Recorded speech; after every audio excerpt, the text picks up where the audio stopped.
Bismillahirrahmanirrahim. Kita mau melanjutkan belajar mengenai larutan elektrolit dan non-elektrolit. Kita mulai identifikasi dari definisinya atau pengertiannya. Dan for your information, this is tag video yang kedua. Sebelumnya udah selesai, terus nggak kerekam. Nggak apa-apa, semangat ya. Bismillahirrahmanirrahim. Jadi di sini ada tiga gelas beker, gelas kimia, yang masing-masing gelas itu berisi berbeda larutan ya. Ada gelas 1, gelas 2, dan gelas 3. Oke, kita perhatikan masing-masing gelas. Gelas 1 dulu ya, kita perhatikan. Jadi dari kalian memperhatikan gelas ini, gambar ini maksudnya, nanti kalian bisa menyimpulkan definisi larutan elektrolit dan larutan non-elektrolit. Nah, di gelas pertama itu ada NaCl dalam bentuk larutan. Nah, ternyata NaCl dalam bentuk larutan, nah coba kalian perhatikan. Ada apa di dalam gelasnya? Ada Na positif, ya ada Na positif Cl negatif, Na positif Cl negatif, Na positif Cl negatif. Semuanya sudah dalam bentuk ion-ionnya. Ada ion Na positif, ada ion Cl negatif. Tidak ada lagi yang dalam bentuk molekulnya, yaitu NaCl. Oke, itu dari tabung atau gelas yang pertama. Sekarang kalau gelas yang kedua, kalian perhatikan.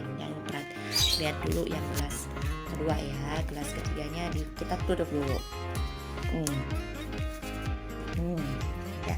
Di gelas kedua apa nih yang kalian simpulkan? Bahwa di sini ada C12H22O11. Oh ya, tadi sebenarnya kalau NaCl itu apa ya? NaCl itu adalah apa? Ada yang tahu namanya? Namanya adalah garam dapur. Jadi sebenarnya ini larutan-larutan yang sangat dekat dengan kehidupan sehari-hari. Yang NaCl adalah garam dapur, atau kalau nama kimianya apa ya? Ada yang tahu? Natrium klorida. Masih ingat ya? Nah, udah belajar tata nama. Oke, kalau yang kedua ini apa namanya? Ini namanya adalah gula. Kan paling dekat dengan kehidupan sehari-hari kan. Dalam dapur di rumah ada ya, tapi bukan NaCl murni juga di rumah itu. Ya, lalu ada gula kan macam-macam ya, ada sukrosa, glukosa, fruktosa. Nah, ini gula yang apa? Coba nanti dicari tahu. Oke. Nah, sekarang kita balik lagi. Perhatikan yang di tabung 2. Ternyata beda dengan gelas 1 ya. Gelas 1, gelas 2. Gelas 1 itu dia Na positif, Cl negatif semua gitu ya. Tapi kalau gelas kedua itu nggak ada positif negatifnya, melainkan dia masih dalam bentuk molekulnya, yaitu C12H22O11. Semuanya seperti itu nih, nggak ada yang dia terionisasi. Nah, kalau kita bandingkan dengan gelas ketiga, nah gelas ketiga apa nih? Ada yang tahu? Masih ingat nggak? CH3COOH dalam bentuk larutan. Apa namanya? Ayo, 1, 2, 3 yang jawab dapat poin. Nanti laporan aja kalau memang jawab. Asam cuka ya. Atau kalau nama kimianya asam asetat. Ya, jangan lupa ya, ini asam. Ya. Nah, ternyata kalau kita perhatikan asam cuka dalam bentuk larutan itu ada yang masih dalam bentuk molekul dan juga ada yang terionisasi membentuk ion, dan yaitu ada CH3COO hanya dalam bentuk molekul, dan juga ada CH3COO negatif dan juga ion H positif. Ini artinya apa? Artinya antara gelas 1, gelas 2, gelas 3 itu ada perbedaan dalam hal terionisasinya. Kalau garam dapur, si NaCl itu dia terionisasi secara apa? Kalau terionisasi semuanya itu kan berarti dia terionisasinya sempurna. Oke. Jadi kalau yang ini apakah terionisasi tadi? Tidak. Ya kalau tidak berarti kita tulis aja tidak. Tidak terionisasi. Ya. Lalu Lalu kalau gelas 3 si asam cuka ya, apa kesimpulannya? Terionisasi dia, tapi terionisasinya apa? Tidak sempurna.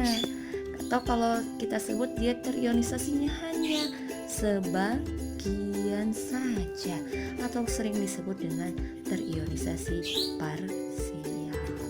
Oke.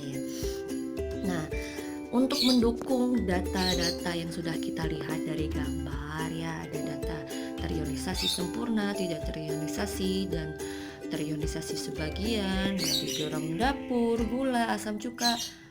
Nah, kita mau menyimpulkan definisinya, kita uji larutannya dengan apa? Kita pernah praktikum kan? Dengan nyalanya lampu atau adanya gelembung atau tidak pada elektroda. Sebelum ke situ, ternyata kimia itu dekat banget ya dengan kehidupan sehari-hari. Garam dapur ya ada, gula ya ada dekat sehari-hari, asam cuka ya sering banget kalau makan bakso di atas mejanya tersedia asam cuka gitu ya. Jadi kimia itu dekat dengan kehidupan sehari-hari. Oke, balik lagi. Apa sih datanya? Di sini ada data tabel ya. Ternyata sudah dikelompokkan bahwa si garam dapur yaitu NaCl sifatnya adalah elektrolit. Ya, tahu nggak elektrolit itu kalau hasil ujinya itu apa? Lampunya terang ya, terang dan dia ada gelembungnya juga banyak. Oke, ada yang masih ingat nggak? Kalau gula gimana hasil ujinya? Tidak nyala kan? Tidak nyala atau mati gitu ya, tidak nyala, dan juga tidak ada gelembung, tidak ada ya. Tapi kalau asam cuka, ada yang masih ingat? Dia nyala tapi dia redup ya. Dia gelembung tapi dia gelembungnya sedikit, atau boleh deh redup loh, bukan redung. Maaf salah. Berarti ini adalah banyak boleh, sedikit juga boleh, asalkan salah satunya diganggu, redup atau banyak, atau terang atau sedikit. Nah, itu hasil dari uji asam cuka.